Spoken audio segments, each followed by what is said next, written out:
प्राणनाथ की जय। बोलो श्री सतगुरु महाराज की। पन्ना धाम की जय। सर्व सुंदर साथ की। प्रथम लागू दो चरनी को, धनिये न छुड़ायो खिन। लाख तली लालेड़िया, मेरे जीव के ही जीवन। इन पाँव तले पड़ी रहूं, धनी नजरी खोलो बातन।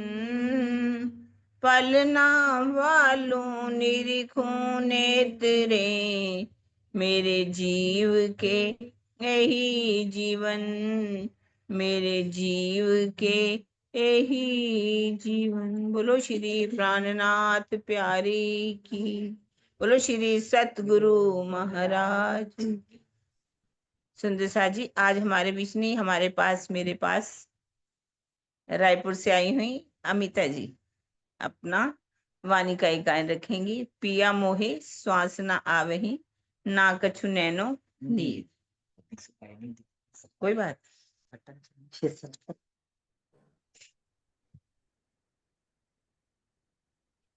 बोलो श्री प्राणनाथ प्यारे की जय। सदगुरु महाराज की जय। पन्ना धाम की जय। सर्व सुंदर साथ की जय। पिया मोहे स्वात नावे, ना कछु नैनो नीर। पिया बिन पल जो जात है, सो अहनिस धके शरीर। पिया अहनिस धके शरीर। पिया मोहे स्वात नावे, ओ पिया। पिया बिन कछुए ना भावै, जानो कब सुनो पिया बैन। पिया बिन कछुए ना भावै, जानो कब सुनो पिया बैन। जो लो पियू मुझे ना मिले, तुलो तलफत हो दिन रैन। पिया तलफत हो दिन रैन। पिया मोहे स्वात नावे, ओ पिया। नीर खारे भव सागर, और लहरा मारे मार। नीर खारे भव सागर, और लहरा मारे मार। बेटो बीच पछाड़ही, और वारन काहू पार।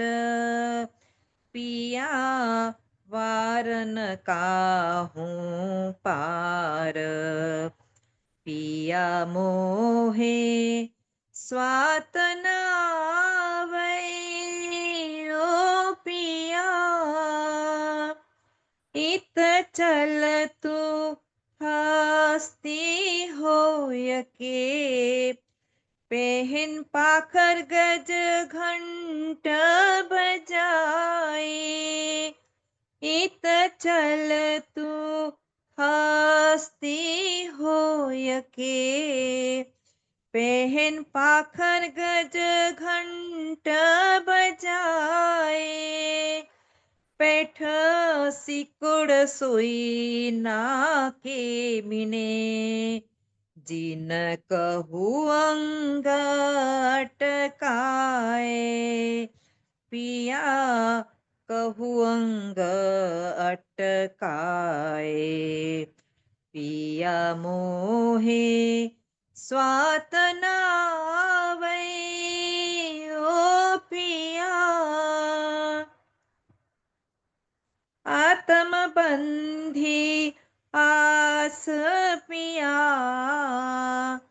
मन तन लागे वचन, आत्म बंधी आस पिया। मन तन लागे वचन, कहे महामति कौन आवही। इत हुक्म खसम के बिना, श्री महामति कौन आवही। इत हुक्म खसम के बिना, पिया मोहे स्वात नावै, ओ पिया। श्री प्राणनाथ प्यारे की जय, सदगुरु महाराज की जय। प्रणाम जी। बहुत प्यारा भाव। अमिता दीदी का तो मेरा तो वैसे ही फेवरेट है, और अमिता दीदी और बड़े प्यार बीच में भर देती है। वाणी वैसे ही मीठी है और बहुत प्यारा गाती है, बहुत प्यारा, दिल से भरा हुआ बिल्कुल। अब हम किरण दीदी द्वारा चलते हैं, खिलवत वाणी का मंथन करते हैं, आनंद लेते हैं। प्रकरण हमारा चल रहा है 8 और चौपाई 40 से आज शुरू होगी।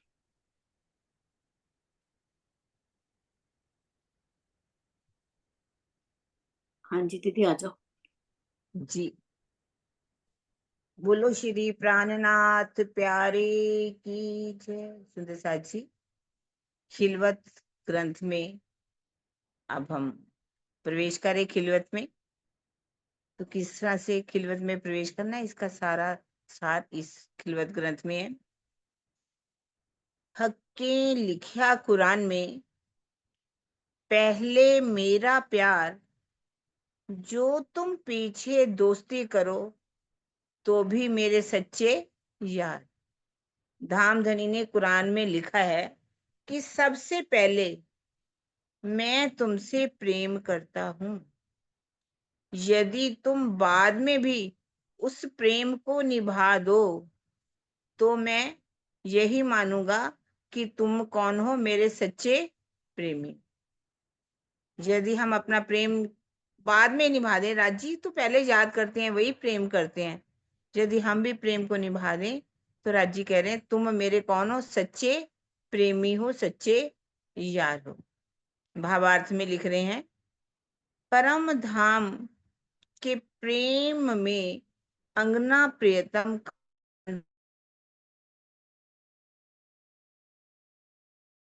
परम धाम के अलौकिक प्रेम को यहाँ के शब्दों में व्यक्त करने के लिए दोस्त शब्द का प्रयोग किया गया है। इस चौपाई का प्रसंग कुरान के पारा 1 सूरह 2 आयत 101 से 107 तक, 101 से 107 तक में वर्णन। इसमें लिखा हुआ है कुरान के पारा में कि कैसे रज्जी हमें कह रहे हैं कि तुम कौन हो, मेरे सच्चे प्रेमी हो, यदि तुम मुझे बाद में भी प्रेम करते हो तो। ठीक है, आगे की चौपाई ऊपर करिए। रूहें सुनो एक मैं कहूं, जो हक्के करी मुझसों, पड़ी थी जल अंधेर में, कोई था ना थी इन मों। रूहें सुनो एक मैं कहूं। महामती जी कह रहे हैं, सुंदर साथ जी, मेरी एक बात ध्यान से सुनिए। धामधनी ने मेरे साथ जो लीला की है उसे मैं आपको बताता हूँ। मेरी आत्मा ऐसे भव सागर में भटक रही थी जिसकी गहराई की माप असंभव है। सबकी देखिए, ज्यादातर बहुत से सुंदर सा तो कुछ होंगे जो जन्म से प्रणामी या निरानंदी होंगे, लेकिन ज्यादातर कैसे भावसागर में भटक रहे थे जिसकी गहराई को भी नापा नहीं जा सकता, संभव है। तो राजी ने कैसे मर्जिया बने और हमें बाहर निकाला और अपने गले से लगा लिया। आगे बता रहे हैं, भाव सागर जीवन को किन पाया नाही पार, दुख रूपी अति मोह जल, माहे धखत जीव संसार। इस संसार रूपी मोह सागर से कोई भी जीव निकल नहीं पाता है। ये मोहजल बहुत ही दुखमयी है। इसके दुखों की अग्नि में संसार के जीव जलते रहते। क्या बता रहे कि संसार क्या एक मोह सागर है जिसमें कोई भी जीव आज दिन तक निकल नहीं पाया। पंच वासनाएं ही जो है वो कहाँ तक जा सकी, बेहद के मंडल में, वरना ये ब्रह्मांड जो है मोह जल जो है बहुत ही दुखमयी है।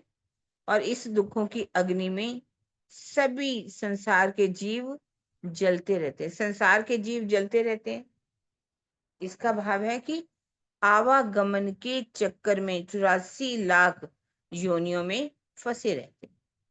क्यों कि इस ब्रह्मांड में क्या है, लहरी उठे अंधेर की, पहाड़ जैसी बेर बेर, ऊपर तले लग भमरियां, जीव पड़े फेर माहे फेर। लहरें उठे अंधेर की, इस मोह सागर के अंदर पहाड़ों जितनी ऊंची अज्ञानता की लहरें निरंतर बारंबार उठती रहती हैं। जल की सतह से नीचे तक जल चक्राव के रूप में पानी घूमता रहता है, जिसमें जीव बार बार फंसकर दुखी होता है। आपने कभी देखा होगा जल की सतह से एक जल चक्राव निकलता है, पानी ऐसे बमरियों की तरह घूमता रहता है। उसमें यदि कोई फंस जाता है तो निकलने की कोई संभावना नहीं होती, वो उसको अपने अंदर निगल लेता है। तो भावार्थ में लिख रहे हैं, ये संसार ही अज्ञान स्वरूप है। मनुष्य से संपूर्ण प्राणी वर्ग के अंदर अज्ञान का अंधकार भरा होता है। सागर या नदियों में कुछ स्थान ऐसे होते हैं जहां का पानी बहुत तेजी से घूमता रहता है। उस स्थान पर यदि कोई नौका या मनुष्य आ जाए तो डूब जाता है। इस चौपाई का आशय ये है कि जीव किसी ना किसी रूप में अज्ञान के अंधकार में भटकता, इसमें से निकल पाना बहुत ही मुश्किल होता। क्यों? निपट अंधेरी ला एकी, सिर ना सूझे हाथ पाए, टापू पहाड़ों बीच में सब बंधे गोते खाए। निपट अंधेरी लाएगी, इस नश्वर जगत में चारों ओर अज्ञानता का ऐसा अंधकार छाया हुआ है कि किसी को भी दूसरे का हाथ, पैर या सिर दिखाई नहीं पड़ता। इस मोह सागर में एक और ऊंचे पहाड़ हैं तो दूसरी ओर गहरे टप। एक तरफ पहाड़ है और दूसरी तरफ खाई यानी कि टप। इनमें फंस जाने वाले बाहर नहीं निकल पाते, बल्कि उसमें गोते खाते रहते हैं। अब भावार्थ में कह रहे हैं, इस चौपाई में अहंकार को पहाड़ के समान माना गया है। पहाड़, ऊंचे ऊंचे पहाड़ की बात कह रहे हैं। अहंकार, मैं खुदी, मोह माना गया है। विषय वासना को गहरे टापुओं से उपमा दी गई। एक तरफ पहाड़ होते हैं और एक तरफ क्या कहते हैं कि टापू, जो कि विषय वासना विकार सबके अंदर भरे हैं, उसके बारे में कह रहे हैं। पहाड़ों में ऊंची नीची घाटियां होती हैं। कहाँ पहाड़ों में कभी जाओ, कभी ऊंची कभी नीचे पहाड़ होते हैं, घाटियां होती हैं, जिसमें चलना कठिन होता है। इसी प्रकार अहंकार के वशीभूत हो जाने पर मनुष्य अपने लक्ष्य को कदापि प्राप्त नहीं कर सकता। अहंकार के अंदर भर जाएंगे तो अपने लक्ष्य को कभी नहीं पाया जा सकता। विषय वासनाओं का जल इतना गहरा होता है कि उसकी कोई था नहीं मिलती। हर इंसान वासनाओं में भरा हुआ है। तृष्णा न जीना वैमेव जीना। तो ये तृष्णाएं वासनाएं कभी समाप्त नहीं होती, अर्थात उसमें कभी शांति नहीं मिल पाती। इनके बंधन में फंस जाने वाला प्राणी 84 लाख योनियों में भटकता ही रहता है। समझ आ रही है ना सुंदर साथ जी? कोई मुश्किल लगे तो फिर भी दोबारा हम बात कर सकते हैं, हाथ खड़ा कर सकते हैं। मगरमच्छ माहे बुजुर्ग वजूद बड़े विकराल, खेलें निगलें जीव को एक दूजे का काल। इस मोह सागर में बहुत भयंकर शरीर वाले बड़े बड़े मगरमच्छ घड़ियाल हैं, जो इसी में रहते हैं। दूसरे प्राणियों को निगल कर खा जाते हैं। वह दूसरों के लिए क्या है? काल रूप है, मौत का स्वरूप बन करके आते हैं। इनके मुख में कोई भी चला जाए निकल नहीं पाता। और इस चौपाई में मगरमच्छ किसे कहा गया? संसारिक संबंधियों को माना गया है, जिनके भरण पोषण में मनुष्य कोल्लू के बैल की तरह लगा रहता है। कोल्लू बैल, तेल निकालने वाला कोल्लू जैसे होता है, बैल चलता रहता है, वो तेल निकलता रहता है और अपनी उम्र का एक बहुत बड़ा भाग खो देता है। उनके मोह रूपी भयंकर जबड़ों में फंसकर वह पार ब्रह्म के ध्यान चिंतन से दूर हो जाता है और उम्र पूरी कर मृत्यु का ग्रास बन जाता है। इस चौपाई में बहुत मगरमच्छ की बात की। मगरमच्छ, जैसे कल भी हम बात कर रहे थे कि मगरमच्छ कौन है? ये रिश्तेदारी, अपने ही परिवार वाले। भले ही कल बात भी हुई इसके ऊपर कि जब उन्होंने कहा कि देखिए कि हम चितवन करते हैं फिर भी राज्य का दीदार नहीं होता, तो हमें ये चिंतन करना चाहिए, ये सोचना चाहिए कि आखिर हमारे अंदर कमी क्या है। तो हमने भी कहा कि नहीं, ऐसा है कि हम किसी ना किसी से मोह करते हैं। कोल्हू का बैल सारा दिन बने रहते हैं। सुबह से उठ करके देखा, अपनी दिनचर्या को भी देखे तो कितना कार्य करते हैं सभी। हाँ, कुछ सुंदर साथ ऐसे हैं कि वास्तव में उनको इतना कार्य नहीं होता, वो वाणी पढ़ते हैं, चितवन करते हैं, लगे रहते हैं, तो अच्छी बात है। लेकिन फिर भी बहुत ज्यादा अगर देखा जाए, मेजोरिटी इसी बात की है कि हर कोई अपने रिश्तेदारियों में, इनको छोड़ना बहुत ही मुश्किल होता है। बच्चों को पालना जरूरी है। मैं यदि कभी नहीं कहूंगी कि जो हमें ये जिम्मेवारियां जिसको भी मिली हैं उसको निभाए, लेकिन किस तरह से निभाए? जैसे कि जल में नहाइए, कोरे रहिए, जागिए माही सुपन। हमें रहना तो जल के अंदर ही है, इन मगरमच्छों में ही रहना है। हम सोचे कि इन मगरमच्छों से निकल जाएं तो बहुत ही असंभव है, पर हमें करना चाहिए।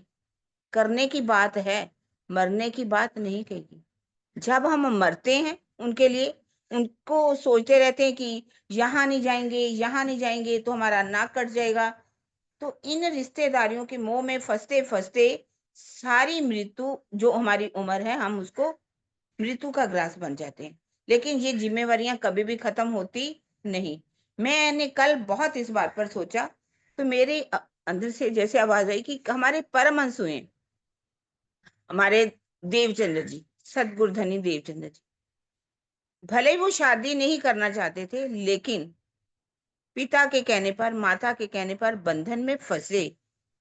उनके परिवार भी बना, लील बाई भी उनकी पत्नी बनी, उनके बिहारी जी बेटा भी हुआ, यमुना बाई भी हुई, लेकिन वो उनके लिए मरे नहीं। उन्होंने अपने प्रीतम को नहीं छोड़ा। वो जल में रह करके भी कोरे बने रहे। अब अगर हम देखें राम रतन दास महाराज जी, राम रतन दास महाराज जी भी, उन्होंने भी परिवार उनका था, पत्नी भी थी, एक बेटी भी थी, लेकिन घर से निकल गए। निकल के आने के बाद भी उनके एक बेटी और हुई, 2 बेटे भी हुए, उनका भी परिवार बना। लेकिन फिर भी उसके रहते हुए भी वो अपने प्रीतम के प्रेम में डूबे रहे, सेवा करते रहे सुंदर साथ की, उनको परम धाम के सुख देते रहे, मरे नहीं। हम मरने की बात कल कह रहे थे, छोड़ने की बात तो मैं नहीं कह रही थी, कल भी छोड़ने की बात नहीं की, और छोड़ना भी नहीं है, लेकिन मरना भी नहीं चाहिए। इस बात को मैं आज क्लियर कर रही हूँ, और जो चुपाई है वो भी यही बात को कह रही है। ला मकान का सागर, लग तले तहसरा, ऐसे अंधेर अथाह बीच बैठ के, मोहे काड़ी हुए मर्जिया। ला मकान का सागर, लग तले तहसरा। क्या कह रहे हैं? ला मकान कहा गया निराकार को, का ये मोह सागर कहाँ तक फैला हुआ है? पाताल तक। ये मोह सागर अनंत है और अज्ञान रूपी घने अंधकार से परिपूर्ण है। हर कोई अज्ञानता में डूबा हुआ है। इसमें गोताखोर की तरह गोता लगाकर धामधनी ने मुझे, हम सबको इसके बंधनों से निकाला। राज्य ही गोताखोर है, मर्जिया वही बनते हैं, मर्जिया बन करके ही वो हमें निकाल करके माया के बंधनों से छुड़ाते हैं। और कोई नहीं है संसार में जो हमें इस बंधनों से छुड़ा सके। भावार्थ में कह रहे हैं, निराकार महामाया का स्वरूप ही मोह, अज्ञान और भ्रम का स्वरूप है। इसी से 14 लोगों जैसे असंख्य ब्रह्मांड बनते हैं, जिनमें सर्वत्र माया का अंधकार फैला रहता है। धामधनी की कृपा के बिना कोई भी इनके बंधन से नहीं निकल पाता। ये निराकार का मंडल क्या है? अज्ञानता का, भ्रम का स्वरूप है। यहाँ एक नहीं बेशुमार असंख्य ब्रह्मांड बनते रहते हैं और मिटते रहते हैं, और इसमें क्या है? माया का अंधकार ही फैला हुआ है। सब अज्ञानता में डूबे हैं, कोई भी पारब्रह्म का नाम नहीं लेता, और कोई भी आज दिन तक पारब्रह्म की कृपा के बिना आवागमन से मुक्त भी नहीं हो सका, इस बंधन को छोड़ भी नहीं सका। आगे की चुपाई कह रही है, काढ़ के मुझे बूझ ऐसी दई, मोहे समझाई सब इतका, बेशक का इलम दिया, जासों बैठी बीच बका।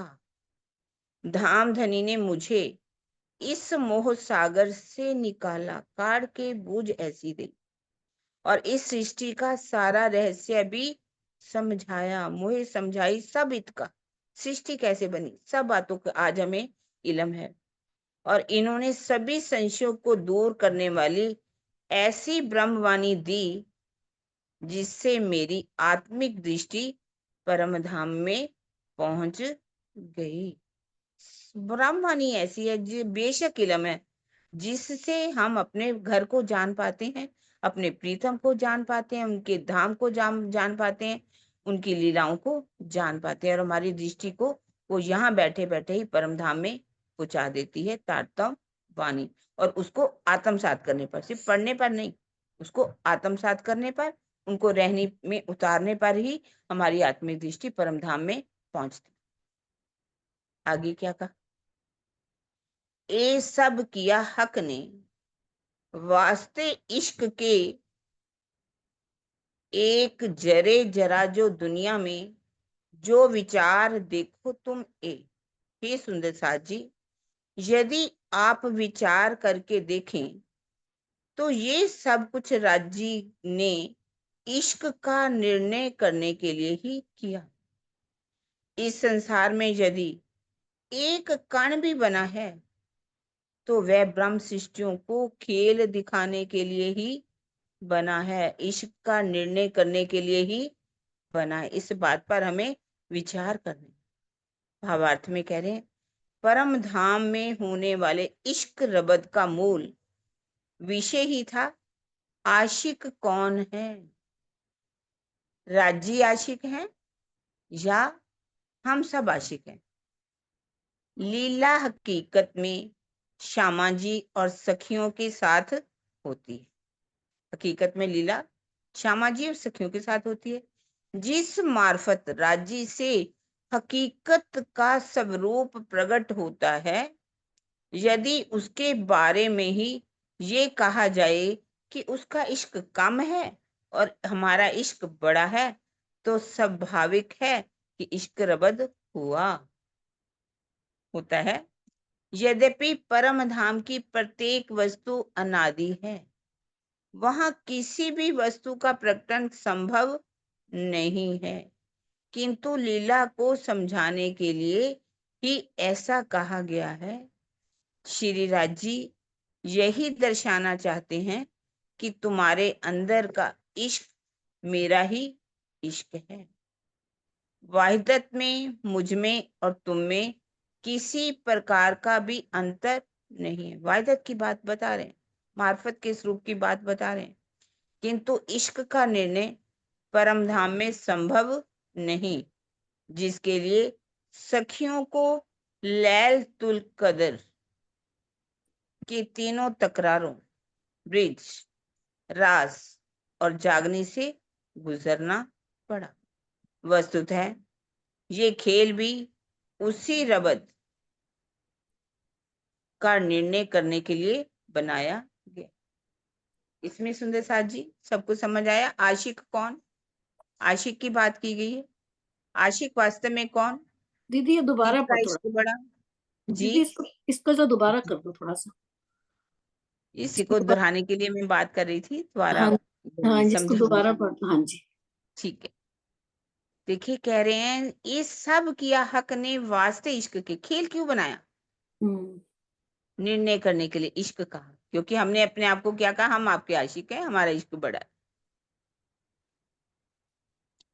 एक जरे जरा जो दुनिया में जो विचार देखो तुम हे सुंदर सार जी, यदि आप विचार करके देखें तो सब कुछ राज्य ने इश्क का निर्णय करने के लिए ही बनाया।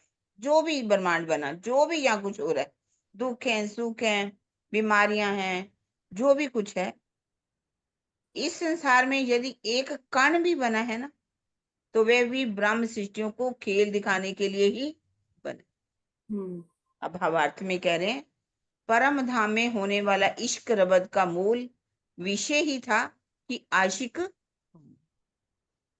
है ना। कौन परम है? धाम में हमने कहा आशिक में हम आपको इश्क करते हैं। हम ब्रह्म शिष्या कह रही हैं हम आशिक हैं, हम 12,000 हैं। श्यामा जी कहते हैं नहीं नहीं, मैं ही तुम्हें इश्क करती हूँ, मैं धनी से लेती हूँ और तुम्हें इश्क करती हूँ, मेरा इश्क बड़ा। लीला हकीकत में, हकीकत की लीला में कौन है? श्यामा जी और सखियां। लीला हकीकत में जो होती है वो श्यामा जी हम्म। और सखियों के साथ होती है। और जिस मार्फत श्री राजी से, राजी मार्फत का स्वरूप है, और उन्हीं उन्हीं से तो स्वलीला द्वैत में हकीकत का स्वरूप प्रकट होता है। हम्म। यदि उसके बारे में ही ये कहा जाए, जिससे मार्फत से हकीकत प्रकट हुई, वो हकीकत ही कहे कि हम बड़े, हाँ। है ना, हम्म। तो उसके बारे में ये कहा जाए कि उसका इश्क कम है, हमारा इश्क बड़ा, निकला तो तो उसी में से स्वाभाविक ही है, निकला तो उसी में से ही है। हम्म। हमने उस मार्फत को नहीं समझा ना। हकीकत हम्म। की लीला होती है, हकीकत हकीकत ही कह रही है कि इश्क हमारा बड़ा। और हम्म। जिससे मार्फत, जैसे समुंदर में से लहरें निकले, लहरें उठ करके कहें कि हम ही समुंदर है, हम्म। तो लहरें तो समुंदर से निकल रही है ना। मार्फत में समुंदर जो है वो मार्फत का स्वरूप है, और लहरें जो है हकीकत का स्वरूप है। यही बात यहाँ पर बताई जा रही है। यदि उसके बारे में ये कहा जाए कि उसका इश्क कम है और हमारा इश्क बड़ा है, तो स्वाभाविक है कि इश्क रबत होता है। यद्यपि परम धाम की प्रत्येक वस्तु अनादि है, कोई भी वस्तु है वो अनादि है, वहां किसी भी वस्तु का प्रकटन संभव नहीं है, किंतु लीला को समझाने के लिए ही ऐसा कहा गया। लीला समझाने के लिए, ऐसे लीला नहीं तो समझाने कैसे समझ वहां में पर प्रकट नहीं हुआ, प्रकटन हम्म नहीं है। सभी ही राज्य का ही स्वरूप है, कोई सब आशिक है। अगर देखा जाए, जिस समय जिसको जो रिझाता है वो आशिक है, किंतु लीला को समझा। अच्छा, श्री राज्य का यही दर्शाना, राज्य दर्शाना यही चाहते हैं कि तुम्हारे अंदर का इश्क मेरा ही इश्क है। तुम्हारे अंदर तुम कौन, तुम्हारे अंदर बोल कौन रहा है, ये तुम नहीं समझ पा रहे। इश्क ही तो बोल रहा है ना, मेरा इश्क ही है तुम्हारे अंदर। वाहिदत में, मुझ में और तुम में किसी भी प्रकार का कोई अंतर नहीं, कोई अंतर नहीं है वास्तव में देखा जाए। किंतु इश्क का निर्णय परम धाम में संभव नहीं, नहीं है। जिसके लिए सखियों को लैलतुल कदर के 3 तकरारों में ब्रिज, रास और जागनी से गुजरना पड़ा। वस्तुतः ये खेल भी उसी रबद का निर्णय करने के लिए बनाया गया। ठीक है ना? हो गया, हाँ जी। अब अगली सिपाही है, समझ आ गई अब? बिल्कुल क्लियर है ना सुंदर साथ जी हाँ जी, सबको? हाँ जी दीदी, हो गई, बिल्कुल क्लियर हो गई। मैं कैया नूरी अपना रसूल, तुम पर भेजिया फुरमान, लिखी कुछ बातें दिल की, हाय हाय कहवत यो सुभान। हाय हाय सुंदर साथ जी, श्री राज जी कहते हैं कि मैंने नूरी रसूल मोहम्मद साहब को कुरान देकर संसार में भेजा। कुरान के अंदर मैंने अपने दिल की गोये बातों को संकेतों में लिखा है। ठीक है ना? मोहम्मद साहब को कुरान दे करके सारी बातें भेज दी। 90,000 जो हरफ के 30,000 तो उन्होंने कुरान के अंदर लिख दिए, और उसमें भी हमारी निशानियां, हरफे मुक्तियात लिखे हुए हैं। तो ये संकेतों में बातें हैं, दिल की जो बातें हैं वो संकेतों में लिखी हैं। लिखी अंदर की इशारतें और रमुजे जे, कुंजी भेजी हाथ रू अल्लाह, जाए दीजो अपनी अरवाहों को ए। कुरान के अंदर जो रहस्य भरी बातें संकेतों में लिखी हुई हैं, उन्हें खोलने की कुंजी क्या है? तारतम ज्ञान, इल्मे लदुनी, जिसे श्यामा जी के हाथ से भिजवाया और कहा कि ये ज्ञान अपनी आत्माओं को दे देना। निशानियां तो लिखवा दी कुरान में, और कुंजी कहाँ किसके हाथ भेजी? श्यामा जी के हाथ में, कि तारतम ज्ञान की कुंजी ऐसी है जिससे सारे भेद खुल जाएंगे, और ये कुंजी किसको देना? अपनी आत्माओं को भी दे देना। सो कुंजी दई मुझको और खोलने की कल, तिनसे ताले सब खुले, पाई आखिर अव्वल असल। श्री श्यामा जी ने मुझे सभी धर्म ग्रंथों के रहस्य को खोलने के लिए तारतम ज्ञान रूपी कुंजी और खोलने की कला भी दे दी। कुंजी तो दी धर्म ग्रंथों में खोलने की सारे रहस्य, और कला भी दे दी। परिणाम स्वरूप अब सभी धर्म ग्रंथों के रहस्य स्पष्ट हो गए हैं, तथा मैंने परम धाम से लेकर खेल खत्म होने और परम धाम जाने तक की वास्तविकता को मालूम कर लिया। अब रहस्य स्पष्ट हो गए, और परम धाम को कैसे जाना है, खेल खत्म कैसे होना है, सारी वास्तविकता हमें पता चल चुकी। ठीक है, खेल भी खत्म कब हुआ ये भी पता चल गया। और कोई ना खोल सके 3 सूरत का हाल, फैल हाल 2 उम्मत के, तो को लिखिया नूर जमाल। सतगुरु धनी श्री देवचंद्र जी ने मुझसे कहा था कि महाराज इंद्रावती, धाम धनी ने एकमात्र तुम्हें ही ये शोभा दी है कि तुम तीनों सूरतों का विवरण तथा ब्रह्म सृष्टि एवं ईश्वरी सृष्टि की करनी तथा रहनी को उजागर कर सकते हो। स्पष्ट कह दिया कि तुम ही तीनों सूरतों का विवरण भी करोगे, ब्रह्म सृष्टि क्या है, ईश्वरी सृष्टि क्या है और जीव सृष्टि क्या है, सबकी करनी और रहनी को तुम ही बताओगे कि ब्रह्म सृष्टि कैसे रहनी को करेगी, ईश्वरी सृष्टि करनी को करेगी। तुम्हारे अतिरिक्त अन्य कोई भी इसके भेदों को नहीं खोल सकता, सिर्फ तुम ही खोल सकते हो। देवचंद्र जी ने महाराज जी को बुला करके ये सब बातें पहले ही बता दी थी और तीनों सूरतों का भी वर्णन कर दिया। ठीक है। सुख देव दो उम्मत को बीच बैठ न सूत, चिन्हाए इश्क हक साहिबी, बुलाए लियाओ लाहूत। धामधनी ने मुझसे हफ्से में कहा कि तुम इस संसार में रहकर ब्रह्म सृष्टि और ईश्वरी सृष्टि को तारतम वाणी के द्वारा सुख दो तथा मेरे इश्क और साहिबी की पहचान कराकर उन्हें निज धाम लाओ। ब्रह्म सृष्टि और ईश्वरी सृष्टि को तारतम से सुख दो और इश्क और साहिबी की उनको पहचान करा के अपने घर वापस लौटा लो। भावार्थ में कह रहे हैं ब्रह्म सृष्टि का निज घर परम धाम और ईश्वरी सृष्टि का निज घर क्या है, बेहद भूमिका में जो सत्स्वरूप है वो वहां जाएंगी, उनको दूसरी जो बिस्त मिलेगी उसी सत्स्वरूप के अंदर। इसलिए उनका घर क्या है, सत्य स्वरूप माना जाएगा। इन विद सुख के ते कहूं, झूठी इन जुबान, मेरी रूह जाने या मोमिन, या दिए जिन रही मान। इस प्रकार धामधनी ने मुझे इस संसार में इतना अधिक सुख दिया है कि मैं उसका वर्णन अपनी इस नश्वर जीभा से नहीं कर सकती।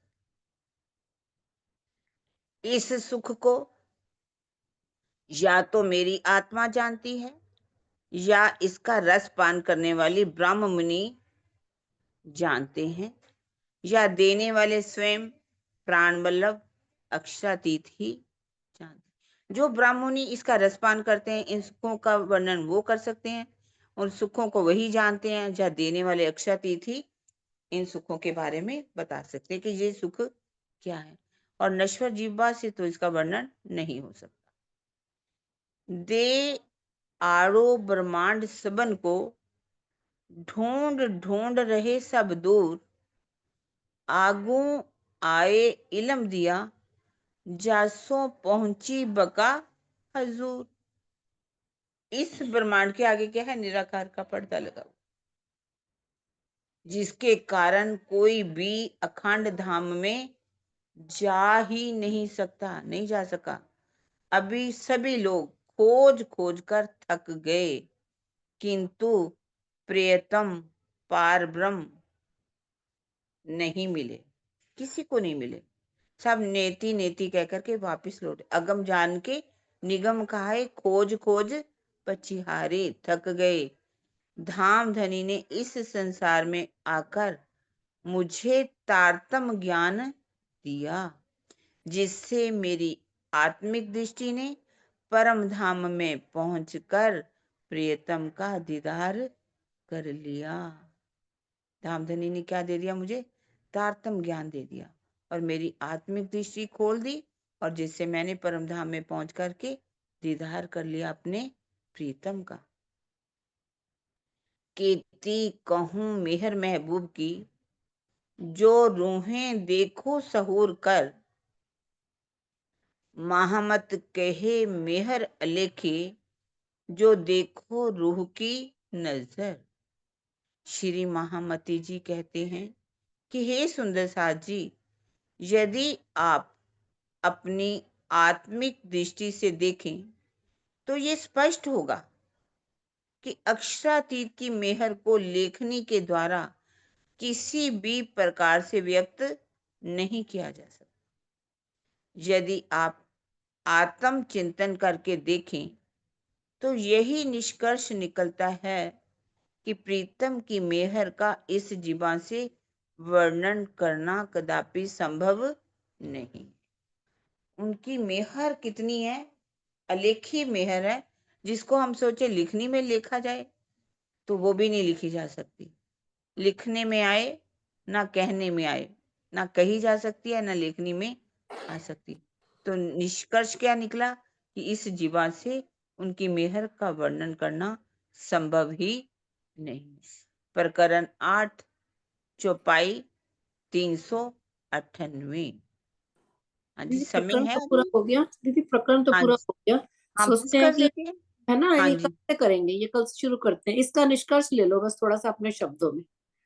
हाँ अपनी मेरे ख्याल में वो भी आई हुई हैं, शीतल लगा था मुझे, है ना, शुरू हाँ में शीतल उसने आई हुई बनाई है, थी। शीतल आई हुई है। तो शीतल, उसे भी सुंदर साथ को बोलिए, थोड़ा हाँ थोड़ा जो भी है हमें आज इसमें पढ़ा बस इसका जो निष्कर्ष पढ़ा है ना। निकाल कर। सुनीता है, अपनी शीतल है, जो और भी मेरे को और तो कोई दिखाई नहीं दे रहे।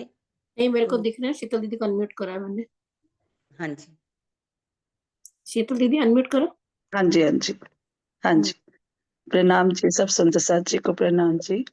इसमें नाम सबसे जी। पहले तो हाँ जी, इसमें तो सबसे पहले धामधनी ने हमें ये बताया कि जो मुझसे प्रेम करेगा, वो मेरे सच्चे यार हैं। मैं तो आशिक हूँ ही हूँ, मैं तो आपसे प्रेम करता ही हूँ, लेकिन जो उसके बाद उस प्रेम को निभाएगा, वो मेरे सच्चे यार हैं, वो मेरे सच्चे दोस्त हैं।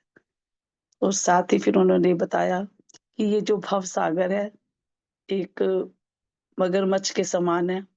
जो रिश्ते-नाते हैं हमारे सारे मगरमच्छ के समान है, जो हमें निगले जा रहे हैं।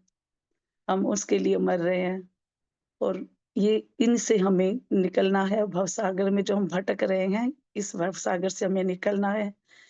एक तरफ अहंकार के पहाड़ बताए और दूसरी तरफ अज्ञानता का मतलब जो पहाड़ बताए, दूसरी तरफ विषय वासनाओं के जो हमारे टापू हैं, ये सब हमारे आस-पास घूम रहे हैं। उससे हमें पार निकलना है, तभी हम धनी से प्रेम कर पाएँगे। मेरा दीदी थोड़ा-सा गला खराब है, बोलना नहीं चाह रहा, तबीयत ऐसी है बस थोड़ा हाँ जी चल रहा है। हाँ कोई बात। जी, और समझ में आ पर रहा है, कोई बात नहीं, बहुत अच्छा। हाँ जी, आशी दीदी आप हो ना। हाँ जी। बस ऊँचे-ऊँचे पहाड़ों, घाटियों से निकलने की बात करी गई है, अभी कैसे हमें इससे पार निकलना है। धनी ने हमें कैसे इस मोह सागर से मतलब निकालने के लिए एक मर्जियाँ बनकर श्री महामती जी को आए, तो ये मर्जियाँ वो हमारे लिए भी बने हुए हैं। हमारे हमें भी निकालने के लिए आए हैं इस संसार से। कि महामती जी को तो निकाला ही निकाला, सुंदर साथ जी हमारे लिए भी धनी हमारी मर्जियाँ बनकर आए हैं और हमें इस भवसागर से निकलना है। कैसे निकलना है? जैसे धनी उनको निकाल रहे हैं, जैसे उन्होंने अपनी श्रद्धा समर्पण से अपने आप को सब कुछ समर्पित कर दिया और हमें भी ऐसे ही समर्पण भावना से, श्रद्धा भाव से, प्रेम भाव से इस संसार से निकलना है, इस संसार को पीठ देनी है। दीदी मेरा ना बोलना नहीं जा रहा, सॉरी प्रणाम जी। कोई बात नहीं ठीक। आगे सुनने साथ कोई ले सकता हाँ तो कोई बात। गला ना बिल्कुल ही बंद हो रखा है, समझ हाँ नहीं आ रही, ठीक नहीं हो रहा। मौसम ऐसा ही है ना। हाँ जी, दीदी आप ही अपने शब्दों में बता दो, सरल शब्दों में। सुनीता भी है ना? नहीं सुनीता है? सुनीता नहीं नजर आ रही। सुनीता नहीं है, सुनीता नहीं है। हाँ जी। आ गई है? नहीं आज नहीं है। हाँ, उन्होंने बताया भी कैसे कुरान में उन्होंने अपने भेजे मोहम्मद साहब को कुरान में सारे जो भेजा सारे संदेश भेजा, सारे रहस्य दिए उसके अंदर और उसकी कुंजी थी, वो श्यामा जी के द्वारा मिली और वो कुंजी उसके बाद हमें तारतम ग्रंथ, तारतम ज्ञान, तारतम सागर हमारी वाणी के अंदर सब वो आई, सारे गुज रहस्य उसके अंदर निकले। अरे खोले, ये श्री महामती जी ने खोले, ये कुंजी भी उनको दी, उन्हीं को ही शोभा दी गई, क्योंकि उन्होंने ही सारे ये रहस्य खोले। तारतम वाणी हमें ना मिलती तो हमारे ये सारे रहस्य ढंपे ही रह जाते। ये खोलने की कला भी धनी ने श्री महामती जी को ही दी और उसके बाद बस यही सारी बात आई है। नहीं, बहुत अच्छा आपने ले लिया। हाँ जी। थोड़ा इश्क रबत की भी बात कर सकते हाँ, हैं, हाँ, हाँ। इश्क रब्त हकीकत की और बात है। मार्फत की भी बात हाँ ले जी, हाँ सकते जी। हैं, है ना? फिर यही वाला कि ये संसार बनाया किस लिए है? ये सारा संसार बना है इश्क रब्द का वेवरा करने के लिए, उसका निवारण करने में। परम धाम में एक ही बात आई कि मेरा इश्क बढ़ा, पर हम वहाँ पर हकीकत का तो पता था, मार्फत का ही नहीं पता था कि हम जो कुछ भी है वो राज्य से हैं, ये हमें पता ही नहीं था। जैसे सागर की लहरें इतराएँ कि मेरा जल निर्मल है, मेरा जल ज़्यादा पवित्र है, नूरी है, साफ है, तो ये सागर की लहरें कैसे इतरा सकती हैं? नहीं इतरा सकती ना, क्योंकि सागर की लहरें कहाँ से निकली है? कहाँ से निकली है? सागर से ही निकली है। और वहाँ पर हमें ये पता ही नहीं था कि जो राज्य का दिल है वो ही सबके अंदर क्रीड़ा कर रहा है, ये नहीं पता था। मार्फत की बात ही नहीं किसी को पता था। इसलिए इस मार्फत की अवस्था को, इस मार्फत की बात को बताने के लिए ही, इसका बेवरा करने के लिए ही ये ब्रह्मांड बनाया गया। ये ब्रह्मांड ही इसीलिए बनाया गया इश्क रब्द का बताने लिए कि कौन किसका इश्क बड़ा है। ये तो हमें वहाँ पता ही नहीं था, मार्फत की अवस्था थी ही नहीं, पता ही नहीं थी कि मार्फत में है कौन? कि हमारे हमारे पीछे कौन है? हम कहाँ से निकले हैं, कहाँ से आए हैं? हम अपना इश्क इसलिए इतराते रह गए कि हमारा इश्क बड़ा है। तो ये बेवरा इस दुनिया में ही आकर हुआ, उसके लिए कहा गया लैलतुल कदर की रात्रि, यानी जो ब्रिज रास और जागने की इतने लंबे ब्रह्मांड से होकर हमें गुजरना पड़ रहा है, सिर्फ़ इश्क के बेवरे के लिए। अभी भी हमें अगर नहीं पहचानेंगे, अभी भी अगर हम ही अपने अपने इश्क को बड़ा कहेंगे, तो ये हमारी ही गलती होगी। हमें पता है राज्य ही आशिक है और अब हमें उनका मशूक ही बनना है, मशूक ही बन जाए सुंदर साथ जी हम तो, मशूक भी नहीं बन पा रहे।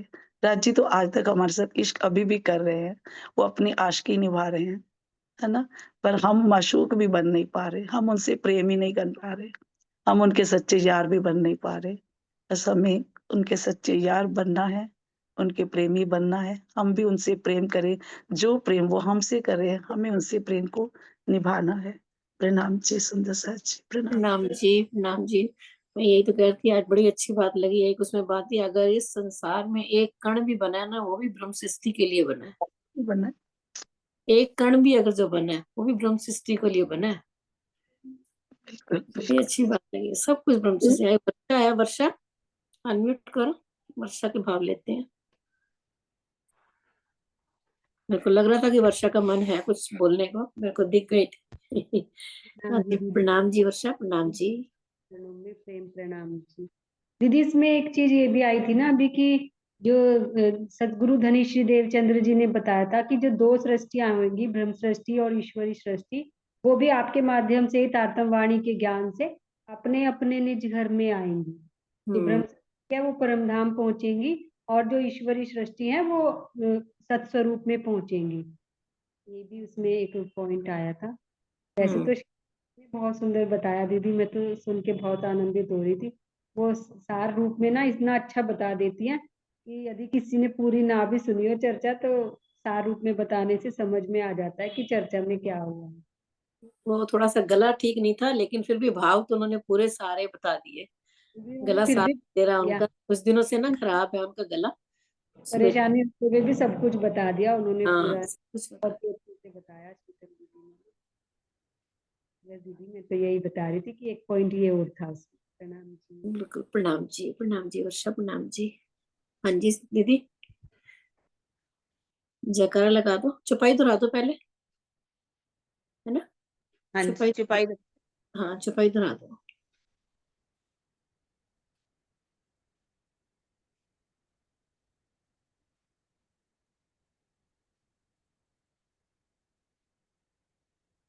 कीर्ति कहूँ मेहर महबूब की, जो रूहें देखो सहूर कार।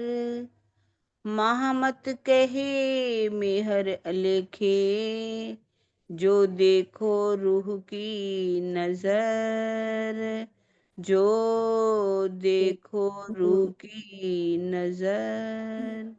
बोलो श्री प्राणनाथ प्यारी की जय। बोलो श्री सतगुरु महाराज की। प्रणाम जी सुंदर साथ जी, आप सबके चरण